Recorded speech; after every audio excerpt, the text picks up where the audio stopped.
Hey,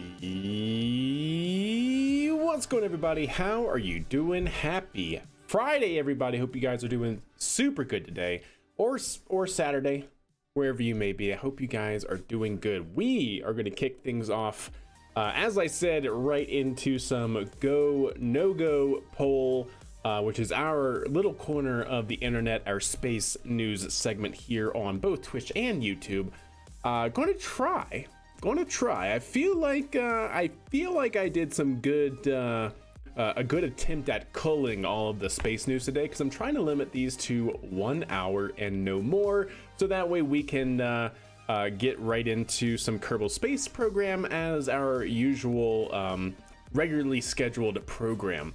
But I've been getting more and more desire from viewers, from you guys, that want to see some more space news. So I'm trying to kind of find that happy medium where we can still do all of our gaming, but also keep up with the space news segment, which I'm all for.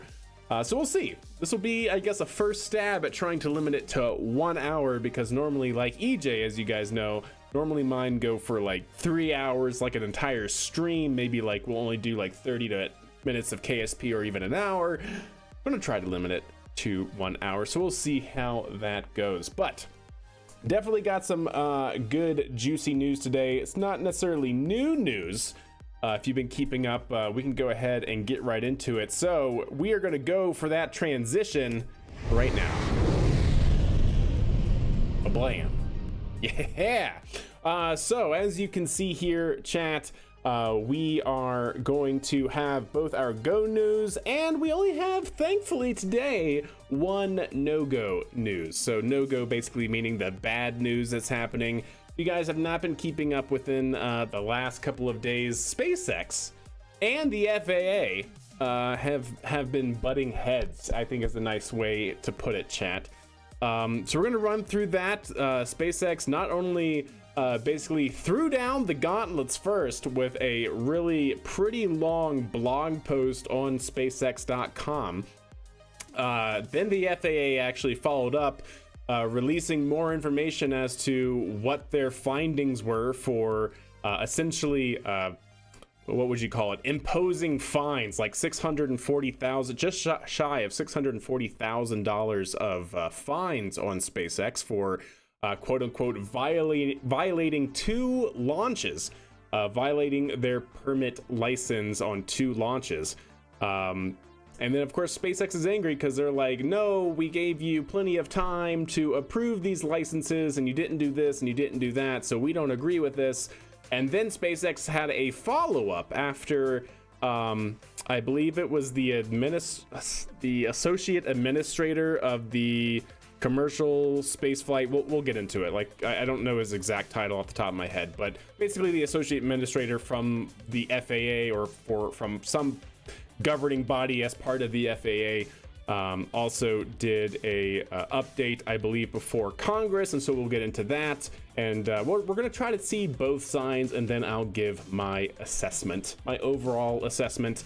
And then then we got a lot of go news, chat. We have a lot of go news, a lot of SpaceX logistics happening down at Boca Chica, from everything moving Flight Test 5 hardware to and from the pad. They're doing basically catch arm tower tests with booster to try and figure out what are the loads and everything going to be during the actual catch attempt. It seems like a catch is going to happen during Flight Test 5. That's all I got to say, chat. And then we also see some Flight Test 6 hardware also being tested as well from a couple days ago. But all of that, chat, here in this go no go poll news segment. NASA and Congress. SpaceX and the FAA name a more iconic duo. NASA and Congress. Space plasma. I like it. I think that is very, very fair. Yes, both of those. SpaceX and the FAA and NASA and Congress are the dynamic duos currently happening. Doing all this in an hour is going to be a challenge. Well, you know what? If it wasn't worth doing, then we wouldn't be doing it, right? So anyways, chat, let's kick things off immediately to the first little bit. As we start off most of our go no go news segments, we have your launch forecast for this upcoming week. It's actually surprisingly dying down a little bit for the weekend. Our next flight opportunity, at least currently scheduled, isn't until Tuesday, September 24th next week. We have an entire weekend that is void of any space flight of any sort. We have a Starlink happening here on Tuesday, right into Crew 9 chat.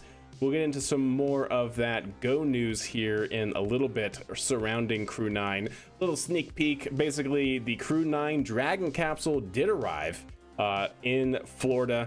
SpaceX delivered the Crew 9 capsule ready for flight. This is actually Crew Dragon Freedom, if I'm not mistaken, which also flew Axiom 2 and 3. Yeah, so it's going to be, of course, a reuse capsule. And it's going to be flying Crew 9 here next Thursday. But that's all we got. That's really all we got. That's in the hard September timeframe. Everything else from the H2A launch, which was supposed to happen, I believe, last week, has now gotten pushed until net September. We haven't heard an update from that. We also have Vulcan certification flight coming up now in October. I think this was originally scheduled for late September, but now it's October 4th. We also have another Vulcan Centaur. Remember, they actually moved up this certification flight. It was originally supposed to be Dream Chaser. Dream Chaser basically was not going to be ready beforehand, or something had to happen. They basically moved some launch flight hardware around. Now they're going to be doing the second certification flight of Vulcan ahead of this, the first operational mission of Vulcan Centaur. Well, I guess it's technically the first operational mission. Arguably it's not, but yeah, USS F-106 is going to be flying here in October as well. And then don't forget, chat, where is that very nice, ooh, there we go. Yeah, so don't forget, Blue Origin is still looking to have its maiden debut flight before the end of 2025. If you guys don't remember, its debut flight was supposed to be the Escapades mission from NASA, sending 2 small sats out to Mars. Unfortunately, NASA decided to push back the Escapade missions until like Q1 or Q2 of 2025. So Blue Origin has since moved up what would have been their second flight hardware to now be the first flight hardware. What website is this? I will post it in chat. It is nextspaceflight.com. I believe it's part of NSF, if I'm not mistaken, or at least NSF, I think, uses it. I want to say NSF, I want to say it's part of NSF, or somebody from NSF runs it, or something. Either that, or they're just really akin to NSF stuff, which is pretty awesome. But yeah, really love this website. It's fantastic. It is up to date pretty quickly as well. But yeah, so that's kind of a look ahead here, chat, in the upcoming week of spaceflight, and even in the next month. We really don't have anything until next Thursday as the big blammeow, which is going to be Thursday, September 26th for that Crew 9 flight. So it should be good. Definitely stay on track of that. If you guys haven't seen it though, just today, not even just today, like a couple of hours ago, literally a couple of hours ago, 3 hours ago, we had the Electron Curie mission. Electron flew another set of Kinéis satellites. This is a French space-based IoT company. They were launching their second batch of 5 satellites for Kinéis IoT. Basically, the company is looking to have... It's not Starlink, right? It's not looking to have broadband internet connection, but it is looking to have low throughput data rate connections for basically any sort of autonomous system that's using their IoT connection device to be able to communicate globally, which is actually really cool. So if you know anything about IoT or Internet of Things, it's kind of this big blanket term about connecting machines and connecting different sensors and all that information being connected globally into some sort of internet backbone. So they're looking at basically providing some kind of connection to pretty much the entire globe as it stands for low data throughput sensor communications and whatnot. Things for like asset tracking. You can track, rails, and you can track ships, and you can track anything that you could possibly want. You can have you know, a small camera system out in the middle of the woods, and it could have the system on it. It could beam up the uplink any sort of camera images. I think every 15 minutes is what they're going for, which is pretty cool. So yeah, they're looking to service a different sort of market with their internet connection or with their IoT. But this is going to be their second batch of 5 satellites. They're looking for a total of 25 nano satellites. These things are small, chat. Remember, this is Electron. Electron's only able to get like 350 kilograms or so to low Earth orbit. Actually, does it say here? 320 kilograms to low Earth orbit. So yeah, very, very light payloads, and they were launching 5 of them. So there you go. You can kind of figure out roughly the size of these satellites. They're basically the size of like a large desktop computer. Yeah, 30 kilograms, right? Like that's only what, 60 pounds or so? Yeah, very, very small little guys. How many internet satellites are there? Oof. If you're talking about all of them, SpaceX alone just passed their 7,000 satellite launch mark. Yeah, they have 7,000 satellites that they're currently operating. That's just SpaceX. Then you have Viasat. You have OneWeb with a few hundred. I don't know how many Viasat has. You have Kinesis, which now I think has like 10 or so in orbit. You had Iridium, you had Intel. Those are now kind of changed. So I guess you still technically have Iridium, but they're also more into like the communications and less for broadband. Yeah, I mean, there's a few. In terms of how many satellites, though, SpaceX takes the cake. They have 7,000. They have over 7,000 Starlink satellites. But anyways, chat, you did not see this launch. It was a very, very good-looking launch day. Beautiful, sunny morning, or yeah, mid-morning for New Zealand. Or actually, was it afternoon? I'm not sure. But New Zealand way ahead in the future from where I am. Oh yeah, you have Kuiper happening. That's right, from Amazon. That's also looking to get into the thousands. Regardless, it's a lot. It's a lot. SpaceX, of course, by far the most. But yeah, this really, really good looking launch here. I'll kind of fast forward here through the launch at 2 times speed if you haven't seen it. But again, this was flying 5 small satellites. These satellites on average were around 30 kilograms. So essentially the Electron rocket here was launching around 150 grams total to low Kerbin orbit. GPS and Galileo, I wouldn't necessarily classify those as internet sats though. But yeah, there's definitely a lot of different sorts of like communication style of satellites. GPS, Galileo. Is Galileo actually part of the internet broadband, or is that the other part of GPS? I don't remember what Galileo specifically is. Did I say Kerbin orbit? You see how often I play Kerbal Space Program? It's really just fusing together. Like in the game, I'll say, oh yeah, we're gonna launch to Mars. No, you're gonna launch to Duna in the game because we're not playing with our SSO. Factoid of the day, 20% of debris in Leo is from Zenit 2 launches, and there are only 37 of them. Nice. Yeah, I don't doubt that. I mean, that, and if you look at the 2 or 3 collisions that have occurred, I mean, each one of those collisions produced like thousands upon thousands of pieces of debris. A lot of it not even like trackable. It's just gross. Yeah, Galileo is the GNSS system. Nice. You don't put LKO or something in a NASA bid. That's true, you do not. But look at how fantastic this launch looks. We also got a little bit of an updated, you'll see here pop up here momentarily, a little bit of an updated graphical user interface, if you will. They started showing the propellant. One thing that was really unfortunate is you can really see some of the updates that they did to their battery hot swap hardware for this upper stage, and we didn't get to see it, chat. Which is really unfortunate, but overall the Kinesis mission seemed to go with a resounding success. So if you're not sure what this is, I'm pretty sure this is the battery pack.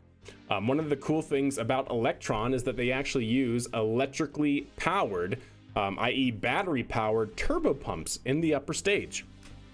And because turbopumps spin at tens of thousands of RPMs in order to basically suck up and push through as much propellant into the engine as it needs, you're talking about a lot of a lot of power draw. So they actually have 2 of these battery packs on the actual vehicle.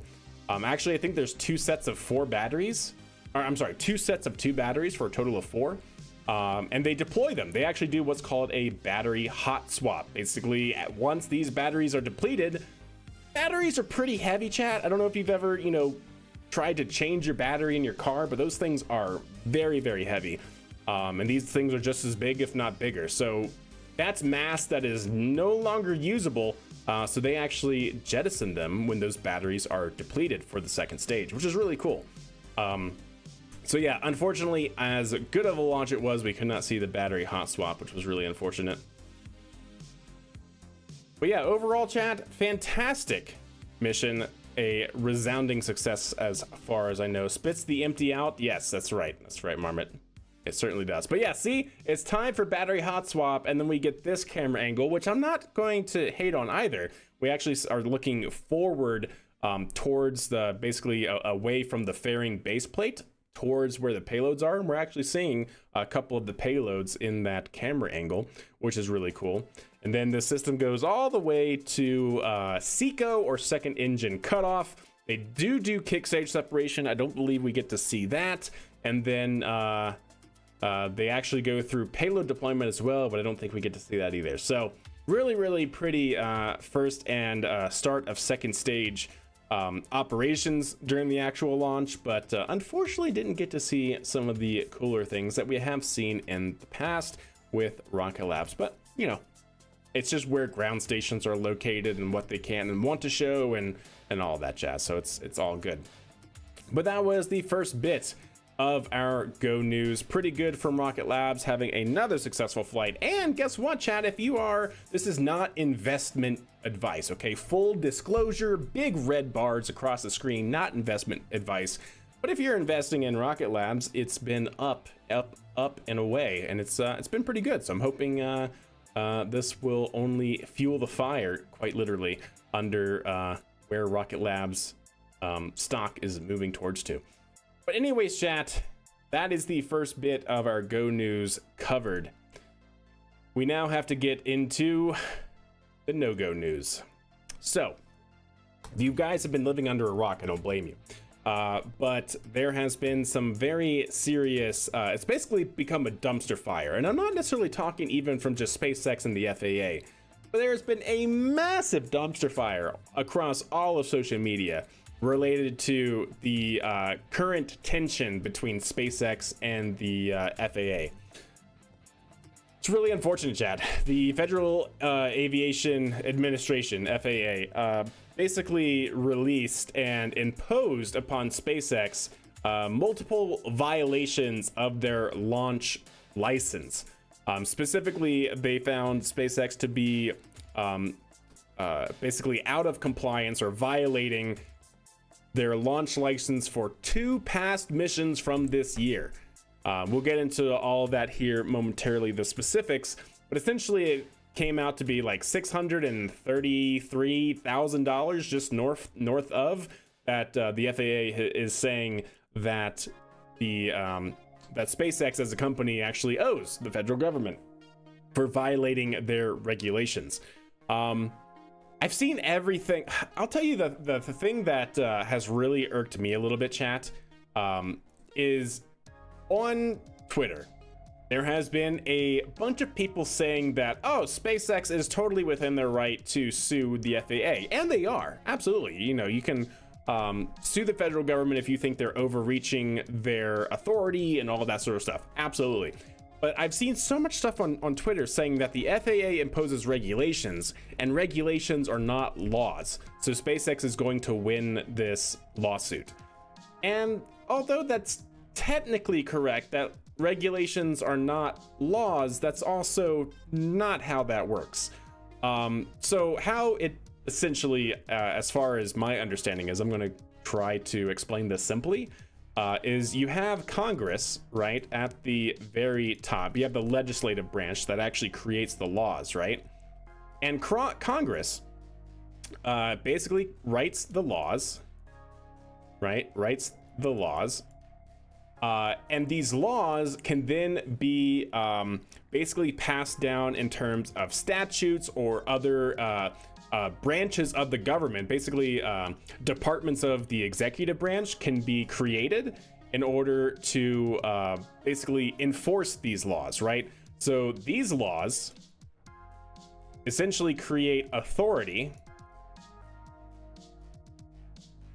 And that authority, in this case, has been given to the FAA in order to regulate, in order to basically, how would you say it? Manage, I think is the proper term. The FAA is essentially a big management system or a big management branch. They're just a bunch of managers. And in terms of the FAA, they are managing everything within the civilian airspace. So that covers everything from obviously aircraft, which is what the FAA started as back in like 1926 and then 1938 with two separate acts. I think the 1926 act, I don't remember what it's called, basically gave the FAA power to start managing how pilots are trained and how, you know, air traffic management can actually even be started and all this sort of other stuff. And then 1938 act came around, which actually gave the FAA the power to start like enforcing and regulating how the entire airspace is managed and things like that. But essentially you have the laws. The laws give authority to the FAA, which becomes the manager of whatever the laws say that they become the manager of, right? And these can also be in the form of statutes, which basically statutes are Congress oversight. So Congress does, of course, give oversight as well to the FAA on determining like, hey, we want you to start looking at this.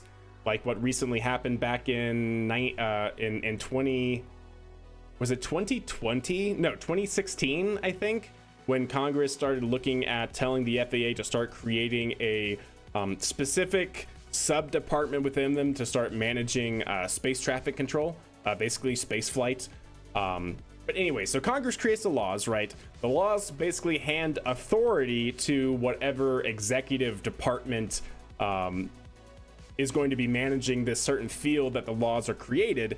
And then the FAA, in this case, is going to hand down regulations to the space flight operators. Space flight ops. So yes, technically the FAA, in terms of the regulations aren't laws, but the regulations are meant to enforce the laws, and they are essentially laws. Like the regulations, the FAA has the authority to enforce the regulations on any company that they see fit. Now, like I said, where all this comes down to is, of course, SpaceX is perfectly within their right to be able to sue the FAA, as they've stated in the document that we're about to read. They can totally do that if they think that the FAA is actually overstepping their authoritative rights, right? Totally understandable. But it's just mind-boggling to me that people are saying like, oh yeah, the FAA and their regulations aren't laws, so, you know, SpaceX doesn't have to divide by them. Totally not true, okay? Like there's a reason why the FAA even exists in the first place. Do I need to remind anybody of the most recent example, which is the Boeing 737-800 MAX issues? Now that is a very special issue, right, with the 737 MAX, where a commercial company basically found a loophole in the regulations, and then that loophole that they exploited led to hundreds of people dying. Yeah, not great. Okay, so regulations are in place for a reason, for safety, and no company, you know, like we shouldn't just, like the other thing that I've seen on Twitter, right, chat, is Twitter especially is just like, oh my god, it's so disgusting. All of these, I guess for lack of a better term, SpaceX fanboys are coming out and saying that, oh, well, like looking at this document here, SpaceX says that the changes that they imposed on their license should have been just approved because there was no perceived safety risk. Well, that's great, okay? Reading it, it sounds like it, right? Reading this document, which we'll go over here in a second, it does sound like the changes that SpaceX made really should have had no impact on safety and should have just been like an amendment to their license. But at the same time, going back to the most recent example of the Boeing 737 MAX, I don't think we want to just blindly trust any sort of commercial company to be doing what's, you know, most favorable for quote unquote safety, I think we definitely should have what should be an impartial judgment vehicle to be able to say, yes, this movement is safe, this movement is not safe. Now, of course, then there goes the whole argument about whether or not FAA is being impartial. There's so much political stuff that's involved, that's been wrapped up into this. But regardless, it's just, it's a cluster, chat. It's an absolute cluster. Lots of lawyers at home on the Twitters. Yeah, FunkyBot, yeah, indeed. They can revoke licenses for flight if they don't pay up. Absolutely they can, yeah. How many FTEs can the FAA hire to process licenses for launches? So we're gonna get that into a little bit. But what's interesting here is, I'll draw parallels between this and the testimony that was provided by the associate administrator. I actually have it right here. The associate administrator of the commercial space transportation. You know, SpaceX is raising some valid points here. So my take on this in general, chat, is that both parties are in the wrong. I know it might be kind of seen as a cop-out to be in this like center, if you will, but I don't think that SpaceX is all in the right, and I definitely think FAA, although I think the FAA is operating within their right, it is very clear that the FAA needs to continue ramping up their game in order to stay, I guess, in step, if you will, with the growing space economy. Like, there's just no other way. So I think both are kind of in the wrong, so to speak, although what I'll talk about here in a minute is I definitely think SpaceX is in the wrong. But that's just my 2 cents going forward. So let's go ahead and read. This is from SpaceX, basically bringing in the Committee on Science, Space, and Technology, the Committee on, space flight and all that sort of stuff. This is actually a letter to the chairs of the Committee on Science, Space, and Technology from the House of Representatives. They probably had warnings. Yeah, I would like to think so. I will say that based off of just SpaceX's testimony here, that it seems like the FAA could be better at communicating. One of the things, and we'll read this, that SpaceX said that they were actually on the call with an FAA, what would you call them? FAA agent, whatever you want to call them, the FAA oversight person before one of the launches that they were now deemed in violation of.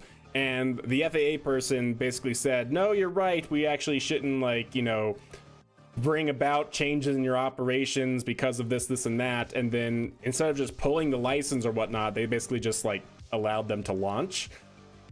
So it seems like, at least from SpaceX's point of view, they were actually not told in that particular instance before the launch that they should have just implemented a stand down and not launched during that. So it definitely seems like the FAA could have better communications, but there's a whole bunch, chat. This thing is huge, okay? I know everyone wants to focus on the political game, or everyone just wants to focus on how this is hindering SpaceX from flying and all that sort of stuff, but this is actually a very convoluted, well, I wouldn't say convoluted, it's just a very complex dynamic, if you will, on how both parties operate. But I guess we'll just try to talk about all of that, and we have I don't know, chat, we have another 30 minutes to get through this and some other things, so we'll see how well we do. But anyways, first and foremost, this from SpaceX. Dear chairmans, for nearly 2 years, SpaceX and many in industry, legal practice, and academia have raised the alarm on the FAA's implementation of its commercial space launch and re-entry regulatory mandate, which is administered by its official of commercial space transportation, otherwise known as AST.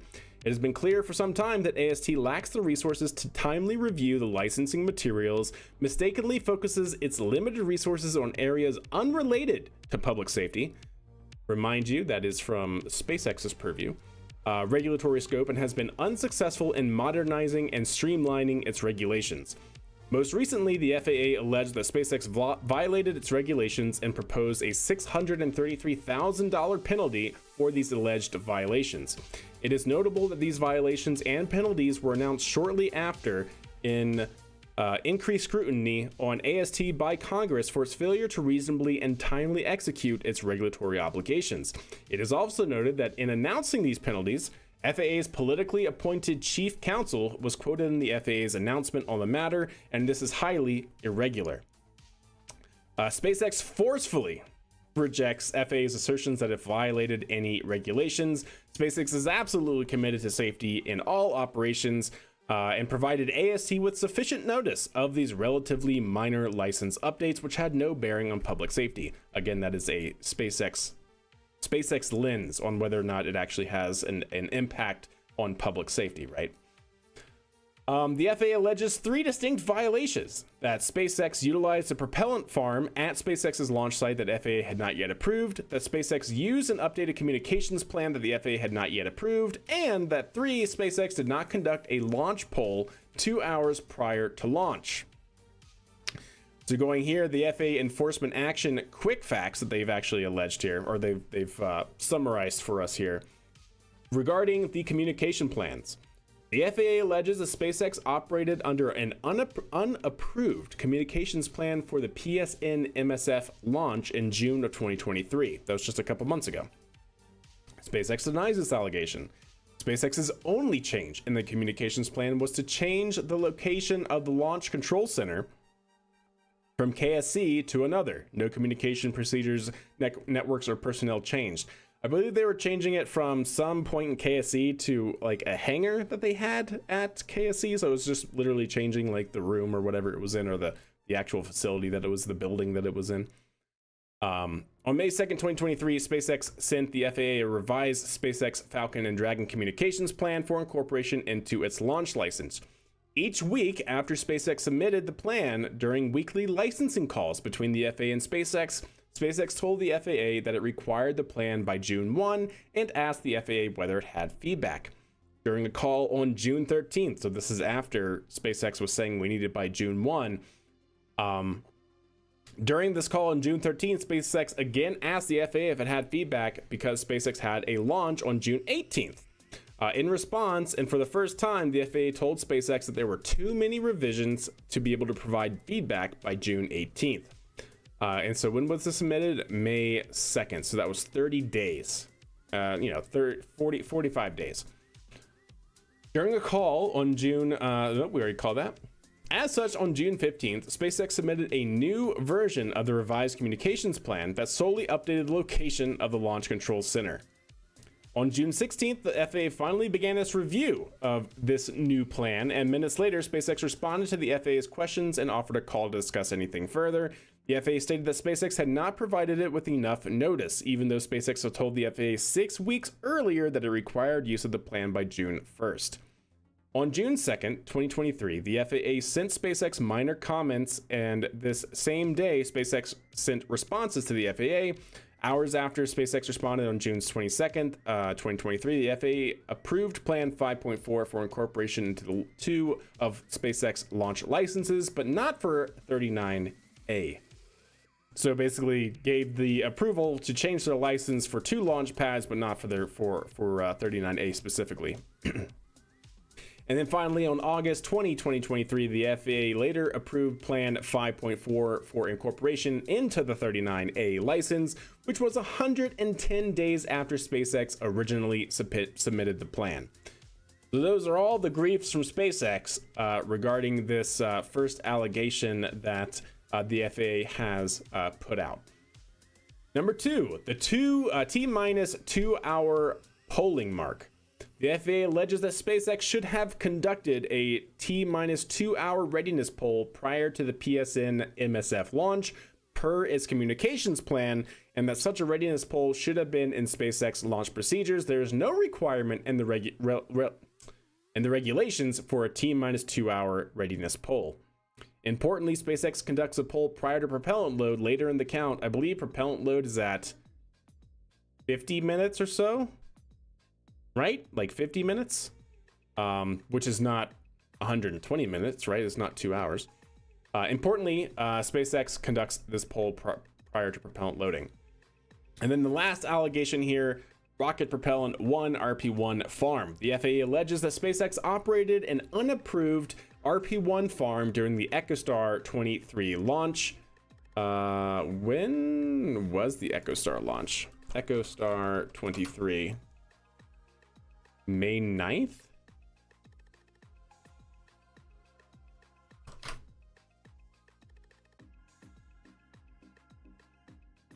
March? No, that's not right. 2017? Wait, what? Is it really going that far back? EchoStar 23.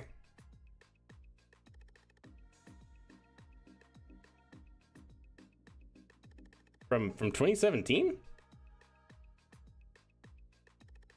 That's interesting. Is it really from that far, that long ago? EchoStar 23 launch. Okay. Well, we'll see that in a second here. The RP-1 farm moved to a location that is more than twice the distance from the nearest publicly accessible area outside of the fence line. Specifically, the new RP-1 farm location and design increased safety to individuals both inside and outside the LC-39A. What's up, Smoke? How are you doing? Hope you're doing well. Prior to the launch, federal range safety authorities reviewed and approved the new RP-1 farm's use. On August 20th, less than a month after the FAA issued SpaceX a license for the EchoStar 2024 EchoStar 24 Jupiter 3 launch, the FAA approved a waiver for the Crew 7 launch that allowed SpaceX to conduct the launch from the LC-39A with the new RP-1 farm.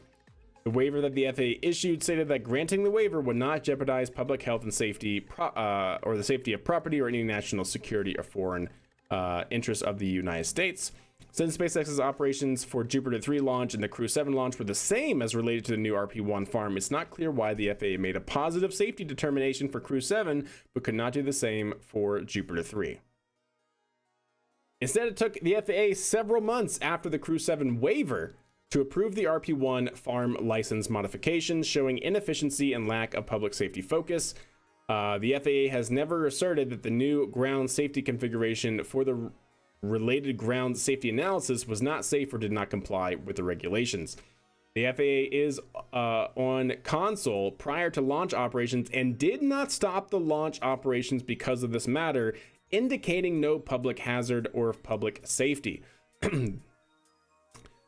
Finally, the FAA intervened via letter that was delivered to SpaceX well into SpaceX's countdown procedures for the launch. The SpaceX Flight Reliability Team called the FAA to communicate that as an operator, and SpaceX believed it was unsafe for the FAA to be sending these types of communications during operations and altering propellant operations for non-contingency scenarios on the fly. The FAA leadership on the call agreed with the assessment and did not direct SpaceX to stand down or pull its license. All right, so let's go ahead and kind of break this down a little bit. So regarding the three allegations, right? First and foremost was a communications plan. Basically, SpaceX submitted an update. So how this works in general, from my understanding, is that when you go to submit your approval or go to submit your request for a launch license, the FAA has to understand basically every aspect of it. It has to understand how you're communicating, what's the flight path, what sort of personnel are going to be around, what are your launch procedures, when are things turned off, when are things turned on, it has to know everything. And so it looks at this, evaluates it for public safety, whether that's for, air traffic management, that's a ground traffic management for pre-launch configuration and things like that. They look at all of these different things. And so they give a license for a specific launch pad, actual very specific launch pad, right? So 39A and Launch Complex 40 have two separate licenses. So if you want to make a change to one, or if you want to make a change to all, you have to submit an evaluation to change all of them, to my understanding. So for the first thing, regarding the communications plan, they basically required an update to their license, which, yes, is an amendment to an existing license, but because you are modifying something, you're essentially going through the entire license approval process, Maybe not the entire thing right, because, you know, a lot of that stuff doesn't change, only in this case, the communications aspect. But what the FAA still has to do is look at the change in communications and make sure that it still complies with everything within their existing launch license. It complies with all of the regulations that FAA has for operating those communication plans, and in general, that it won't violate any other sort of public safety requirements, right?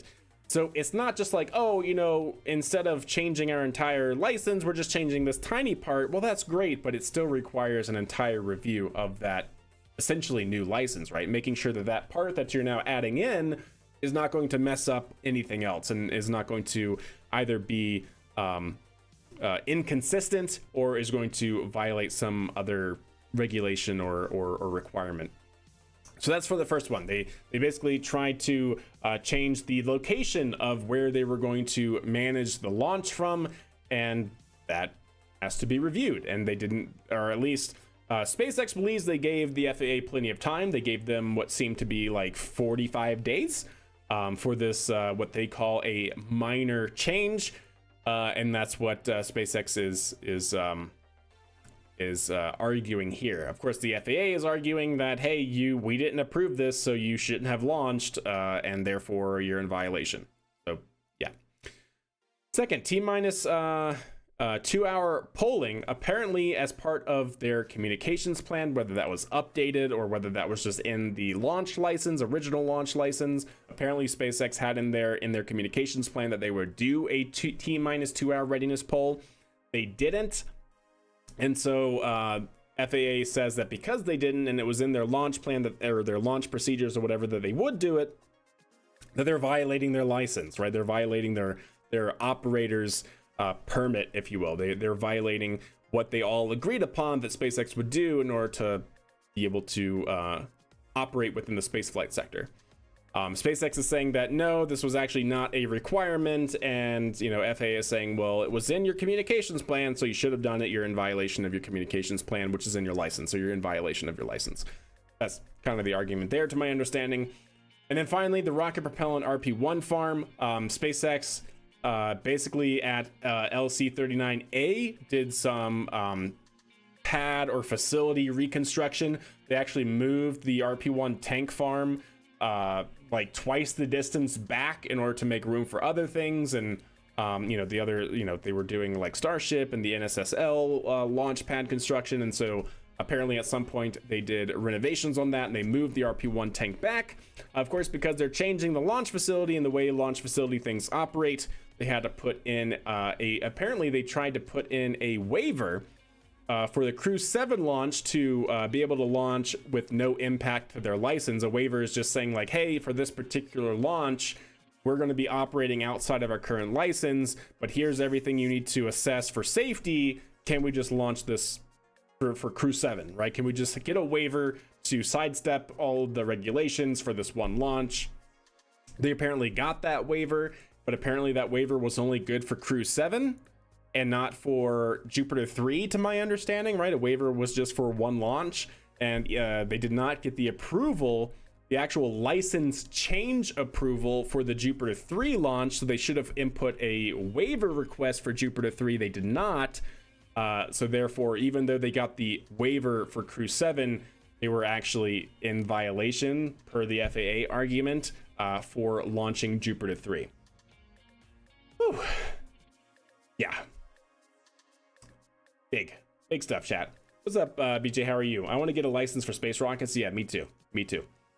Okay, so that was pretty much everything to my understanding from SpaceX. Now I want to read a testimony here, a statement of Kelvin B. Coleman, Associate Administrator of the Commercial Space Transportation from the FAA, before the United States Senate Committee on Science, Space, and Technology. So this was September 10th. When was this actually issued? Does it say? September 18th. So this was after that statement, apparently. If I remember correctly, the FAA basically imposed those regulatory violations to SpaceX. SpaceX put out a blog post. Congress had the FAA basically come before them and speak at the Senate Committee on Science, Space, and Technology. And then SpaceX now has this response here, basically trying to refute and argue against the regulations that they did impose. So Kelvin B. Coleman, this is his statement. Thank you for the opportunity to be here today to discuss the important role of the Department of Transportation Federal Aviation Administration having an enabling safe commercial space transportation. As the regulator of commercial space transportation, we are committed to ensuring the safety and economic competitiveness of the U.S. commercial space transportation industry.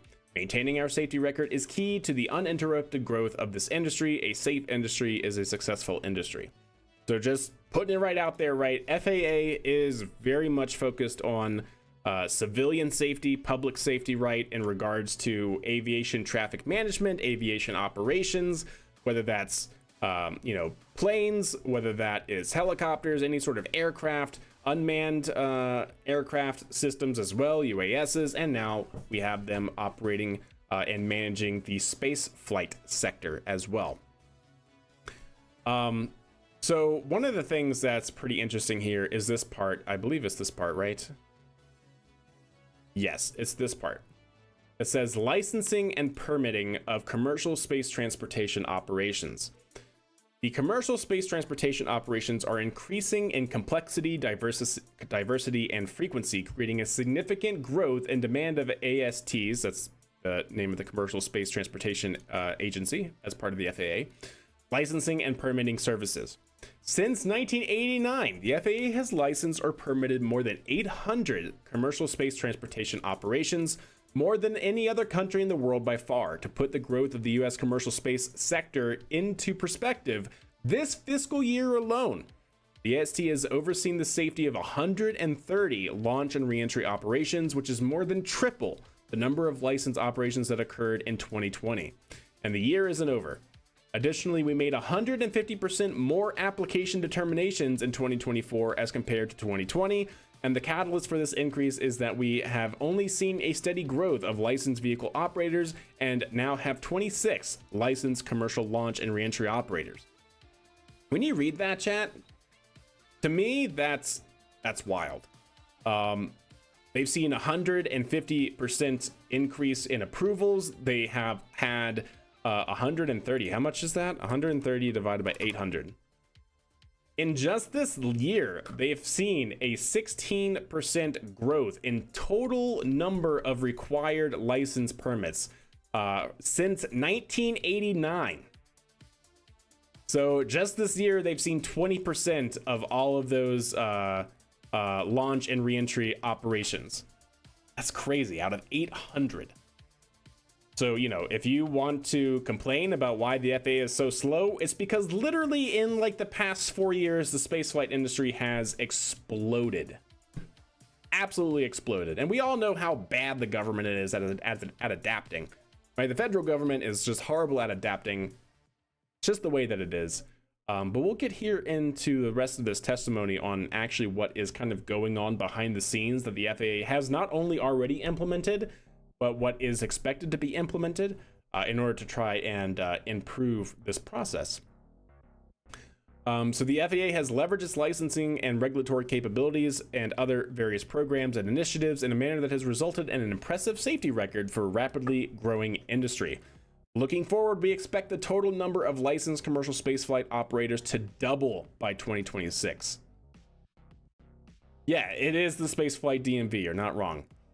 So not only have they seen basically almost 17% of their total number of commercial space transportation operations since 1989 just this year, they're expecting that number, 130, to double. Or is it that number or is it the 26 that they're expecting to double? Total number of licensed commercial space operations. Yeah, so I'm pretty sure it's this one. So they're expecting this number to double by 2026. So they're going to be managing 260 a year by 2026. So that's pretty insane. The safety record is the result of our licensing and permitting process consisting of 3 phases: a pre-application phase, an application evaluation phase, and an operations and compliance monitoring phase. Prior to submitting an application, license and permit applicants are required to consult with the FAA. Pre-application consultation marks the formal beginning of a relationship between the AST and an applicant. AST is required by statute to make a licensing determination within 180 days from license application and acceptance, and a permit determination within 120 days. So that right there should be a telltale sign to anybody who, regardless of what side you're on, the FAA has 180 days to make a approval of a license. And I would expect that this also applies for a license modification, because it's basically, again, a license application acceptance. You're basically modifying your existing license, and whatever that is, that license modification has to be accepted. So I would assume that falls under this as well. I'd love it if somebody knows more and can confirm or basically confirm that. So in terms of that, SpaceX, in my opinion, should have known this requirement and not given them 45 days. Right, like that whole first thing that SpaceX is touting for the, arguing against that the FAA is overstepping their boundaries, is that they're saying that their communications plan, they gave them something like 45 days or whatever, and it didn't get approved until 110 days. Well, actually, the FAA, I think, approved their updated plan within 59 days for 2 of their launch sites, but then took 110 days total to review and approve the last launch site. So within 110 days, and they gave them like 45 or something like that. So I would love to know more of that backstory there, but reading this testimony here, if the FAA is only on the hook to provide a required response within 180 days, would you not, as an operating company, want to give that minimum time to them? I'm not sure. I would think so. During the application evaluation phase, AST reviews an application for compliance with applicable regulation and determines whether to issue an authorization to the applicant. The following reviews are conducted: a policy review, a payload review, a safety review, a financial responsibility determination, and an environmental review. There's a reason why it takes a while. Because you have however many people, you guys know how long it takes NASA to go through just the different phases of a mission development process. These guys are not necessarily doing something as complex as that, but they still have to look at all of the regulations that they have within their database, if you will, that a company has to comply with. They have to look at their license and make sure that every single thing check marks every one of those regulation and requirements. They then have to look at the safety to make sure that not only does it pass all the policies of the FAA, but to make sure that they are in compliance with all safety requirements. Like, it's, I'm sure, a very involved process, let's say. Further, once AST issues a license or permit, it must ensure that the licensee or permittee complies with the governing statute, regulations, and representations. So there was another quick bit here. Yeah, this right here, chat. We understand the importance of making timely licensing and permitting determinations and continue to make it our priority. Over the last 11 years, we have issued 49 license determinations, averaging 151 days. They are required by law to return a license application determination within 180 days. They average 151 days. I feel like for this one, chat, SpaceX is in the wrong. If you knew that they had 180 days minimum or 180 days maximum to respond to a license application, whether it's a modification. Now, if a license modification is different, that's what I want to know. But if a license modification is under this right here, then you have 180 days. 110 was fast. Yeah, that's what I'm saying. It really is. But yeah, so 49 license determinations just in the last 11 years, and that averaged 151 days to issue a new license. Now, again, I'm not sure if that new license applies to a license modification or not, but that should have given SpaceX at least some understanding of how far forward in time they should have started their licensing change requests, right? We have taken into action to improve our internal efficiency, which includes bolstering our staff to handling licensing, permitting, and inspections, improve communications with industry, clear, concise, specific, actionable items, and wider availability through office hours and workshops. So they are trying to ramp things up. Let's see. There was another really interesting update here as well. The FAA's commercial space regulatory framework. Now, this is the last one. This is the last one that I wanted to really talk about here. AST has embraced a mindset and methods to become better, smarter, more agile, and more efficient, always in ways that won't compromise safety. In December of 2020, the FAA published a final rule. So it was 2020. I said that at the very beginning. So 2020, the FAA published a final rule to overhaul our launch and reentry regulations and consolidate, update, and streamline all launch and reentry regulations into a single performance-based part, which is found in Title 14, Part 450. This rule replaced prescriptive public safety requirements with performance-based requirements to provide more flexibility, allow more methods of compliance, and a clear path for innovation. We designed Part 450 to allow a commercial spaceflight operator to attain the license for a portfolio of launch and reentry operations, which allows for different vehicle configurations, mission profiles, and even multiple sites under one license. Doesn't that sound fantastic? Doesn't that sound like exactly what SpaceX needs? Well, let's continue reading here. The rule was developed to reduce the number of times an operator has to come to the FAA for approval. Another benefit of 450 is that it enables an operator to streamline and include negotiated timelines for reporting requirements.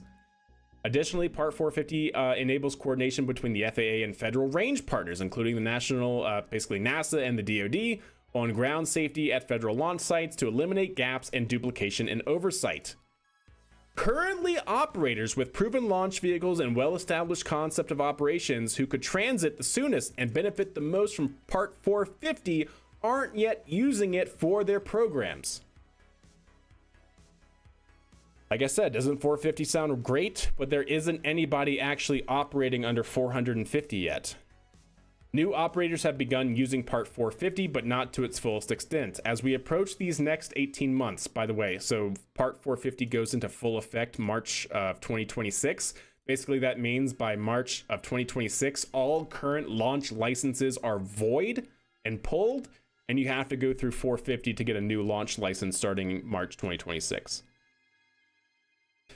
Current operators have yet to utilize Part 450.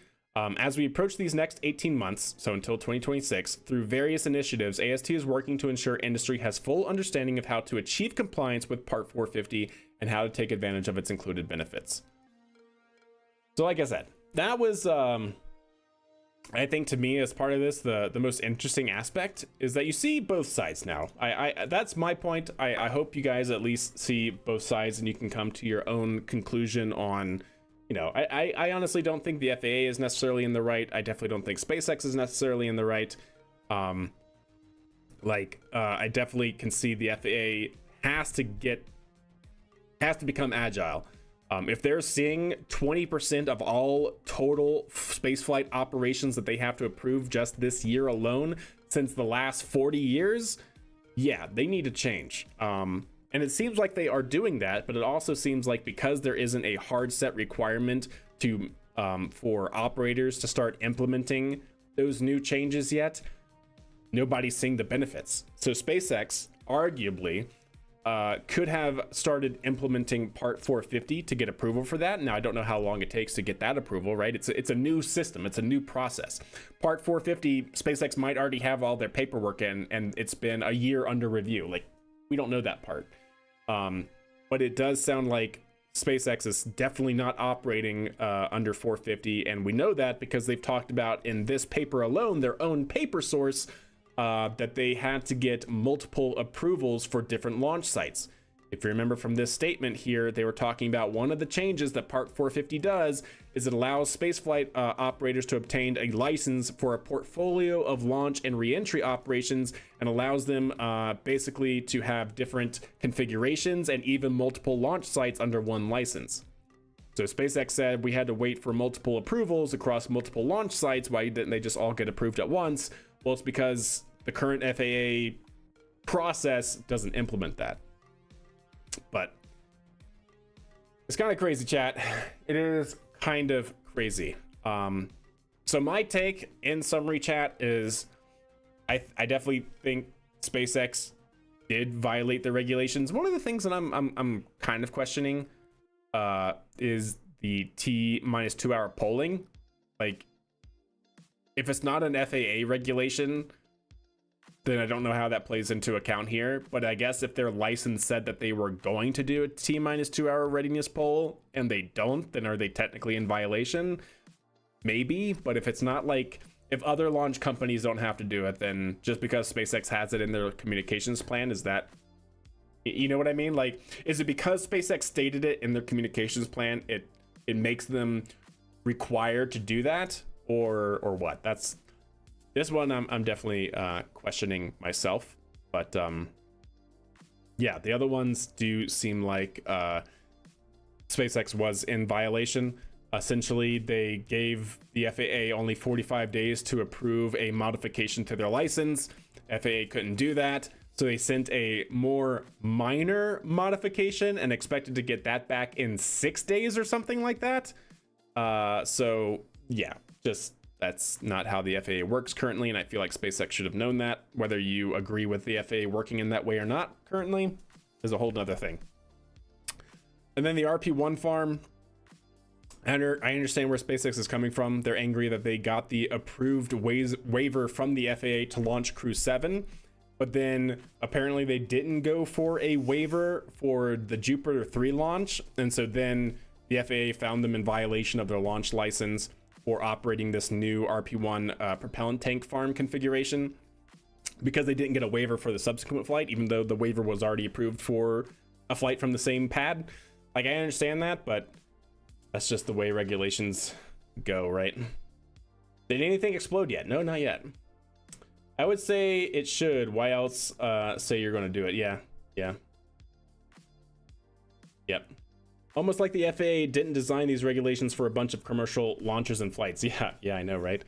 But yeah, so I definitely say the FAA needs to try and implement this faster, but I don't know how realistic that is. They already have a plan to implement this new fast approach fully in 2026, and unfortunately nobody except for the newest launch operators are even using this new streamlined approach, right? That's what we were talking about here. The FAA has implemented a streamlined, more agile process under what they're calling Title 14 Part 450, but SpaceX isn't using that, right? Because SpaceX is still operating under the old licenses, and they haven't either been approved or they haven't started their application process for Part 450, which would alleviate all of these headaches for them. I'm not sure. Yes, it is available currently, but no one is using it. Exactly. A waiver is for one flight, right? Yeah, it's a temporary thing. To my knowledge, that's how that works. You get a waiver, which basically says like, hey, we understand you made a change. We are going to waive your required safety evaluations for your license modification for this one flight. And so what SpaceX did was they got that approval for one flight, but then they didn't submit a waiver for a subsequent flight that was launched on the same pad, and so they didn't then get approval in time, and so they were in violation. Like I said, this is not just like a cut and dry, like, oh, the FAA is bad, or oh, the SpaceX is bad. Like, no, it's very much like it's a lot of back and forth on both sides. So it's a lot of moving parts, unfortunately, as most government agencies are. But yeah, definitely. So why is SpaceX not using 450? Lazarus, I can only assume it's because it's a new thing. Like, it just started in December of 2020, and SpaceX has already been operating on all of their pads before then, so they've already had the launch licenses. So I don't know what has to happen. I don't know if they can start the licensing process for 450 now, or if they have to you know, have a stopgap and pull their licenses for their current launch pads to then get approved under this new license, or if they can just like go ahead and submit for this new license process to then, you know, have coverage under the new license. I'm not sure how that works, but apparently it's because, you know, SpaceX already has licenses and it's not due for another 18 months, so, you know, what's the hurry? but I guess like this is back from 2020, right? So SpaceX was maybe like, what's the hurry? It's already working. We have plenty of time. But now they're kind of seeing some backlash. This right here is why they invented lawyers. Yeah. Would you maybe know how much it costs to test the crashed trash can dock to the ISS and the supplies, etc., of their overstay? So what do you mean, 3D Prima? Are you talking about the ISS with the Starliner crew that's up there, Butch and Sunny? And you're talking about trash can? Are you talking about the Cygnus? How much it costs to test the trash can dock to the ISS and the supplies, etc., of their overstay? Yeah, what do you mean? Which aspects of it? But anyways, chat, I hope that fully covered our bases there. It's certainly not a easy to understand situation, I guess. There's a lot of moving parts here, unfortunately. How much does it cost to test? I don't know.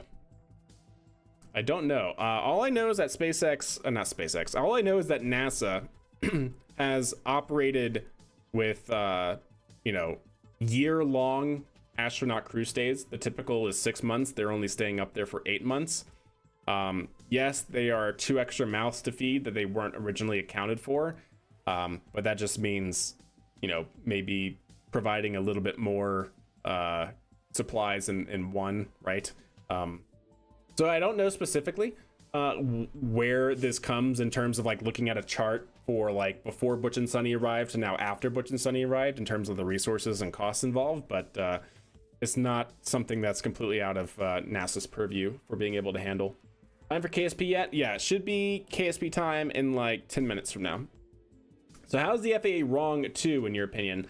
I don't really think they're wrong, so to speak. I know I kept saying that. I just think they are wrong in just unfortunately not rolling this new streamlined process out sooner when they've technically had 12 years to do so. The whole spaceflight industry really started to take off back in 2012. When we started seeing CubeSats start to dominate the satellite launch market. We saw even more launches just starting to happen in general from the GeoBirds. I think had 17 launches in 2016 for the United States, geo constellation systems. So it's obviously been ramping up, but obviously it's kind of been on an exponential scale. So I feel like the FAA should have curbed this a little bit sooner or tried to implement this a little bit faster, right? Because they basically called this new streamlined approach effective in December of 2020, but that it wouldn't be totally in effect until 2026. That's 6 years. Like that seems long. So I definitely think the FAA is moving too slow. That's kind of what I mean to say. It's moving too slow to keep pace with the current commercial spaceflight industry. With that also being said, they do have the means to be able to move faster that nobody's taking advantage of. So, So in my opinion, I don't think the FAA is really in the wrong, so to speak. It's just unfortunate that they're not able to keep pace with the current spaceflight market. Use food for ballast on Crew 9. Is that what they're doing? I think they are doing that, right? Because Crew 9 is supposed to be sending up 2 astronauts. Sorry, yeah, it's supposed to send up 4, but now that Butch and Sunny are stranded. I keep saying that because of all of the clickbait titles on news feeds. They're not stranded. For the 2 astronauts that are on the ISS, Butch and Sunny, it's going to be a 2 up, 4 down. So this Crew 9 capsule is going up here next week on Thursday with 2 astronauts, and then Butch and Sunny will also fill the 2 empty seats because Crew Dragon can carry up 4. So it'll be 2 astronauts up and then 4 astronauts down. They do have to account for those 2 astronauts not being on Dragon for center of mass issues. So yeah, you could actually fill the others up with additional supplies. So why not? That would be an extra 300 kilograms of supplies that you could send up, right? Basically 2 people's worth. I feel like it's a little ridiculous to change some paperwork and protocols. I wouldn't say it's ridiculous. If you're talking about like the FAA process, I get it. Like it has to happen because the FAA is just too slow right now. Isn't 1 kilogram like $1 million? Are you saying $1 million? Is that what the star is? And a kilogram, 1 kilogram, it's about $5,000 for 1 kilogram currently. About $5,000 per kilogram. Bananas, that's right. All right, chat. So that, of course, was transition time. Our big no-go news element here. So you can see here, no-go, SpaceX and the FAA. That's our bad news for the day. So let's get into some good news, shall we, chat? So first and foremost, check that out. Speaking of Crew 9, we have this beautiful looking capsule. This is Capsule Freedom, if I'm not mistaken. Was confirmed from SpaceX here that it has arrived at Pad 40 in Florida ahead of next week's, that's on Thursday's, Crew 9 launch to the space station. So yeah, this is a refurbed capsule. It's actually been used previously. It was used on Axiom 2 and Axiom 3 and is now being used for Crew 9. So you can see here all of these panels. Those are not radiators. You can actually see here on the image that they have. Oh, wow. Yeah, already zoomed in. They have handles on them. These are actually protective covers for they're either for the radiators or the solar panels or both. I don't remember if they have them on both sides, but yeah, these are protective covers to basically make sure that while it's moving and while it's being around workers and all that, they're basically remove before flight tags. They're big remove before flight panels, protecting the radiators and solar panels underneath. So that's pretty cool, pretty good, pretty good. So that's Crew 9 capsule. Got another image here. Look at that in the hangar, chat, in the Dragon Bay. Yes, look at that. Very nice. It's a good looking capsule, chat. It is a good looking capsule. Unlike the first stages of the Falcon, the capsule has been cleaned of re-entry charge. That is true. Yes, it has. It has been repainted, cleaned up, new heat shield, all that jazz. The tin can. Yes, it is the tin can. Oh, it looks like those are the solar panels on the back, right? Is that blue for solar panels? And then these are the radiators. So they have protective covers on the radiators. I'm not sure. Are we seeing this a different side or the same side as we did over here? Seems like we're seeing the same side. Well, like it's offset 90 degrees, but not 180. So we can't really see what's on the other side, but pretty good, chat. So that is the Crew 9 capsule, like I said, set to lift off here from Pad 40, not Pad 39, Pad 40, carrying the Crew 9 two astronauts up to the ISS on Thursday. All right, moving right along, chat. In quick succession here, look at this beauty. We also have coming from SpaceX Flight 5. I believe this was Flight 5, right?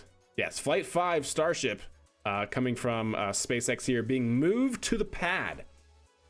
So Flight 5 is ideally just around the corner. We'll see what happens with all this FAA stuff, because if you don't remember, chat, the FAA, or no, it wasn't the FAA, it was the Texas Environmental Agency is basically calling for an environmental review on Boca Chica. And it could take up to 60 days just to get that like sorted out and responded to. So it might be like 40 days from now before this actually can fly, like is actually allowed to fly, but we'll see. The SpaceX did what it did because it's cheaper to pay the fine. Could be, Andrew. I mean, arguably it is, yeah. Straight out of KSP, that's right. But it looks absolutely fantastic. Ship 30, chat. We are already at serial number 30. Can we just appreciate that for a moment? Serial number 30 on Starship. Starship 30 is here now. Flight 5, baby. Flight 5, chat. And there it is. So there you can see Boca Chica proper right there, the actual launch complex. And then we have Starship 30. This is all Flight 5 hardware. You can see, I think that's booster behind the tower. It also might be in front of. I think that's booster right there. I think it's maybe behind. Yeah, maybe? Because I'm pretty sure if this is on the same day, which this was released today, but if it's not actually taken from today, I'm not sure, because we also had this chat.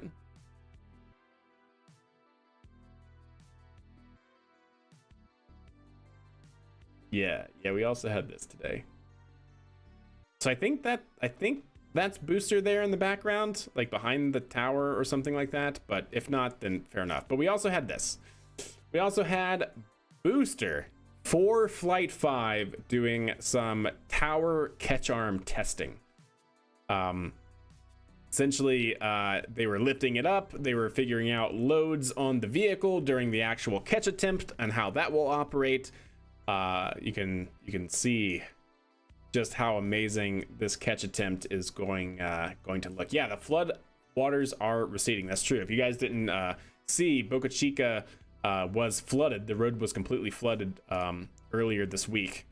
You could actually see some of the SpaceX drivers basically just going through probably like a good 18 inches of water, like, you know, through up to like the third quarter way up a tire. They were having to trudge through it, but yeah, it has receded pretty well. The road is back at least. But then we have this.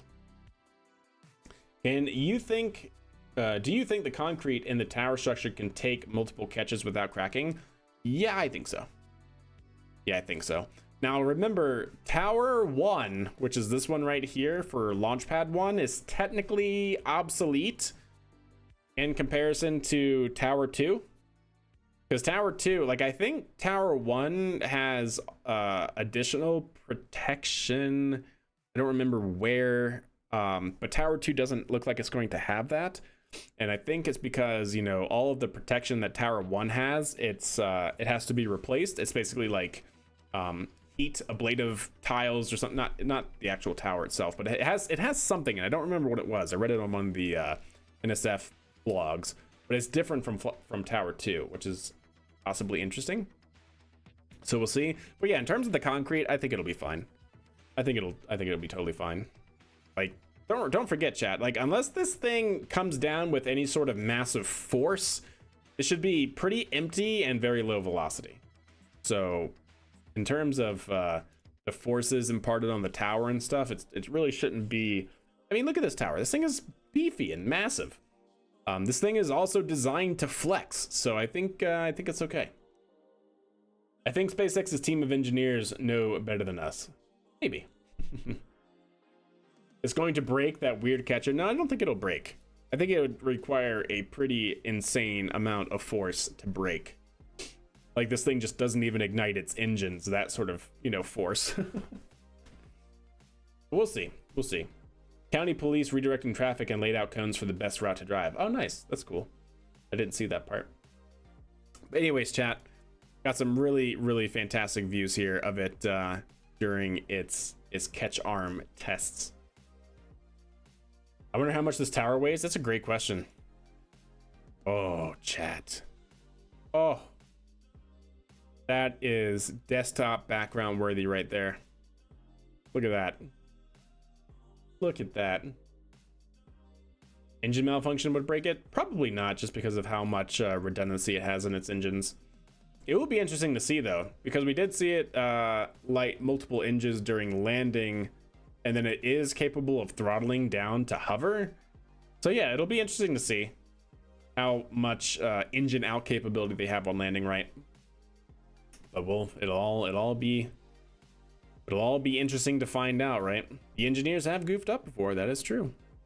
And remember, this is all this is all new. This is all tested for the first time. SpaceX has a hypothesis they have to test, right? This is gonna be the first test of that hypothesis, which is, yes, we can catch a booster in robotic arms, right?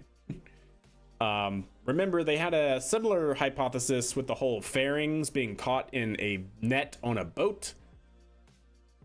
That didn't go well. I mean, it didn't go badly. It just, they abandoned that mode of operations. There's a bucket wheel excavator in Germany, not that big, that weighs in at 15,000 tons. So more than that. Yeah. Yeah. That's true. Well, so what you kind of have to figure out here is this crane. What model is it? I don't remember what it is, but I used to know what model that crane is. And then we can look at a video or something that shows the crane more up closely, because then you can see the counter mass that it has. And then you can look up the crane spec sheet, because those spec sheets, as far as I know, are basically operator manuals, and they're actually, I believe, open source. Like, you can just find them on the crane manufacturer's website. So then, based on the length of the arm in this configuration and the ballast mass, the actual the counter mass that it has on the back of that crane, you can then figure out what its maximum load capacity is, and then you can figure out, okay, based on that, with some sort of margin, that's how much mass each of these tower section is, and then it's like 8 tower sections, so then there you can go, you can do that math. Hey, what's up, Catfax? How are you? As long as the arms is not going over elastic deformation limits, I bet this tower will hold for a very long time. Yeah, and don't forget, like I said, I feel like SpaceX is taking a design inspiration with the way these tower truss segments are structured here, from like almost like a wing spar. I mean, I know it's a truss segment, right? Like it's a very simple, well-known design, but I look at this and I think wing spar. And if you guys don't know, wing spars are designed to flex and not fatigue really so much. So I feel like this is very much designed to flex, and they have dampers on the catch arm, so I think it'll be totally fine. I think it'll be totally fine. Were the fairing catches actually an engineering failure, or was it just not worth the hassle since they can pluck them out of the water? I would say slightly a little bit of both element. An engineering failure only in the fact that, you know, they engineered this system to catch the fairings and it didn't. I think it caught like 1 in all of their catch attempts or something like that, right? And so then they were like, okay, well, guess what? We can actually just re-engineer the fairings and have them land in the water and then fish them out. So like, I think arguably the fairing catches by boat net was a failure, was an engineering failure, but you know, not in the sense of like, oh, the thing collapsed, like not that kind of engineering failure. What's up, Monkey Boy? How are you? That's fairing. You see what I did there, Element? Yeah. Hey, Catfax, what's good? All right, so yes, we have booster for Flight 5 in the catch arms today, which is pretty cool. And this is what we could see on Flight 5, chat.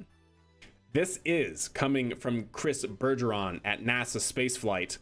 This is from their remote camera that they have set up at the launch tower, or just outside the launch tower. So we could see this exact camera view come Flight 5 or landing the booster.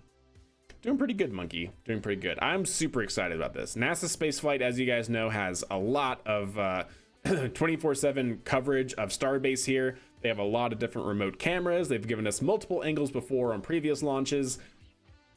This could be good. This could be very, very good. But yeah, again, this was from, I believe, earlier today at 8 a.m. Central Time, working on doing some sort of load tests or something with the tower, the catch arms, and the flight hardware for Flight Test 5 booster. All right, chat, and last but not least, if you guys haven't seen it, we also have this. Check that out, chat. Yes, this is Flight 6 hardware. This is the last of the version 1 starships, to my knowledge. You guys remember, SpaceX at some point said that they were updating the design of Starship. They're going to be stretching it, making it larger, so that way they can actually have some sort of payload mass, since currently it doesn't seem like they have any payload mass. So they're stretching Starship, making it bigger. And so this is supposed to be, I believe, the last of the version 1 flight hardware. The crane is the Liebherr LR11000P1300. Nice. There you go.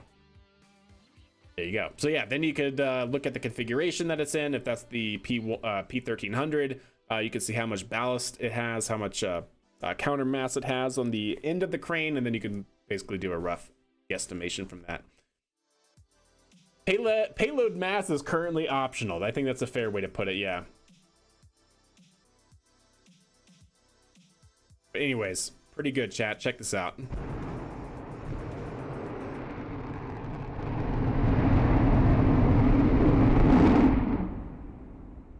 So hot.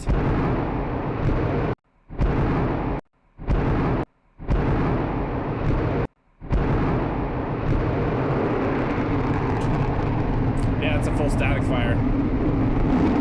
That's a full static fire out on their test stand. And another view. There's Raptor Vector engine ignition. Look at that. Oh, it's so good though. This just came across my feed again. I love seeing this, chat. Love it. You can see the cap shocks. Shock cones. These are actual shocks from the expanding gases. Now you can see the center engines start to spool up. These are the sea level Raptors.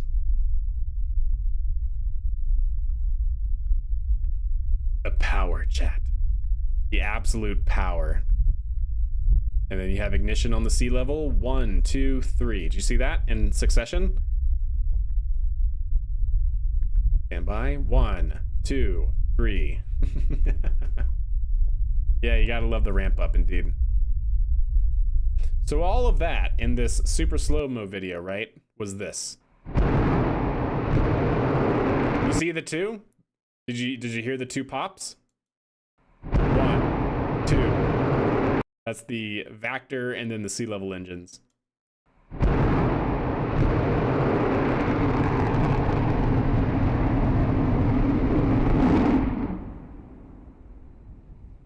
Yeah, and that's what this is. I love the very low rumble. Central ballast 90 tons. Derrick ballast 450 tons and counterweight of 250 tons. Oy vey. So a lot, you know, and that's just for each subsection of the tower. And I think that tower has like 8 of them or something like that, right?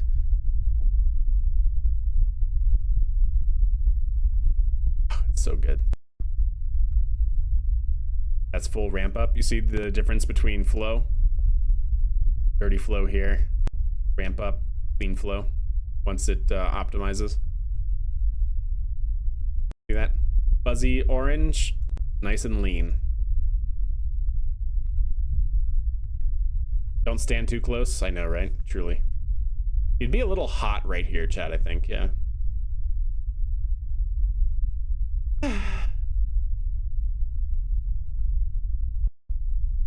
Where's shutdown? Do they show shutdown here? The ramp down? Ah, that burns so clear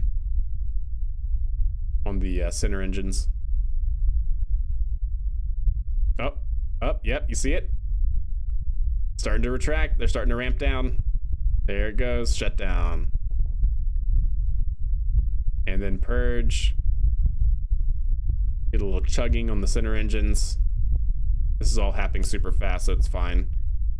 And then flame out on the center, and then finally flame out on all 3 Vectors rather. But yeah, check out that ramp down again, chat. Oh, come on. Oh, don't you do this to me, Twitter. Load, please. Load. Really? Why you gotta be like this? I swear, chat. Twitter, Elon, if you're out there, Can you fix this? Twitter's not good. But anyways, that's a great video. All right, chat. So last thing I want to show here is the pick of the day. This was my chosen picture of the day, coming from Anti-Person. Can you imagine this? Can we just appreciate that this could be a possibility one day? I like it. But I'll leave that for someone else. Hey, Andrew, understand. In theory, there is a point of distance from rocket nozzles where the optimal marshmallow roasting can happen. That is true. You're not wrong. Really long stick, yeah, something like that. Which Raptors are those? V3? No, those should only be V2. I don't think they only have a few Raptor 3s right now, and they're all at the test stand in McGregor. Funky bot. Starship Crew Dragon, yeah. Launch Starship uncrewed, send up Crew Dragon, rendezvous dock with Starship, transfer crew, return Crew Dragon autonomously, go with Starship. Not bad. It's not as fast as it could be, but it's not bad. This is probably how they'll start.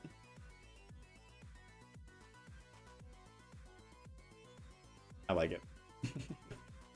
All right, chat. Well, that is going to do it for this here episode of our Go No Go poll news segment. I hope you guys enjoyed it. Definitely covered a lot of stuff. So yeah, and I didn't even get to one thing, so I'll do that probably on Sunday maybe, or maybe just wait for Monday. But anyways, chat, I definitely hope you guys enjoyed it. We're gonna do more of these, unless you guys give me feedback and saying you don't want this. But I did get feedback that y'all wanted to see more space news, so now I'm doing more space news. So I know I'm not gonna be able to please everybody, but that's why I'm hoping to limit it to just an hour. And today we're at an hour and a half total stream time, and I think I technically started at like 15 minutes in, so we're like an hour and 15 minutes total. So not bad, I think. And now we can get into some Kerbal Space Program. Why don't we just put the people in the Starship to begin with? Because, and I think we will eventually, Catfax, but the reliability of Starship has to be proven, and I don't know how far SpaceX is to getting Starship flight ready, or not flight ready, crew rated for launch, right? Because it doesn't have your typical abort capabilities, right? Like if you look at Dragon or Starship, Dragon or Starliner or Orion, they all have integrated launch abort systems, or LES, launch escape systems. And Starship doesn't really have that, at least not currently. Not saying it's a unsolvable problem, just that the reliability has to be proven before we just launch people on it. Starship's abort mode is suboptimal, truly. Yeah. Space news good. I'm glad you enjoyed it. Yeah. No, I love these. Please keep these up. Cool. Yep.